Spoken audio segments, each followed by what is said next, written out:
లోని వడక్కనాథ ఆలయం. ఇది పురాతన పరమశివుని ఆలయంగా పేర్కొనబడింది. ఈ ఆలయం చూస్తున్నంతసేపు ఏదో ఆధ్యాత్మికతంగా ఎంతో మనసు ప్రశాంతంగా ఉంది. ఇది కేరళ రాష్ట్రంలో ఉంటుంది. ఇది తూర్పు పశ్చిమ ద్వారాలు కలిగి పెద్ద ద్వారాలు కలిగి ఉంది. ఈ శివాలయం. ఈ శివాలయాన్ని పరశురాముని నిర్మించినట్లు కూడా మనకి పురాణాల్లో తెలుస్తుంది. ఇక్కడి శివలింగాన్ని నేతితో సంవత్సరం అభిషేకం చేయడం వల్ల అది నేతి గడ్డతో పూర్తిగా కప్పబడి ఉంటుందని ఇక్కడ వారు చెప్తున్నారు. ఇది కేరళ సాంప్రదాయక నిర్మాణ శైలిలో ఉంటుంది శివాలయం. మరియు కూడ్య చిత్రాలకు, చెక్క శిల్ప చిత్రాలకు ప్రసిద్ధిగాంచింది. త్రిశూర్పురం అనే ఉత్సవం కూడా ఇక్కడ జరుగుతుంది ఈ ఆలయంలోనే. అనేక ఏనుగులతో చాలా చూడముచ్చటగా ఉంటుంది.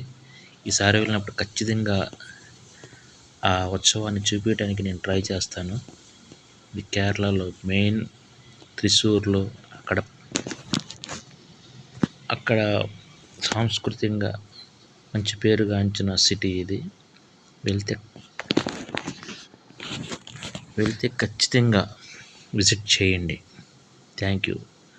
నచ్చితే సబ్స్క్రైబ్ చేయండి, కామెంట్ చేయండి. Thank you. లోని వడక్కనాథ ఆలయం.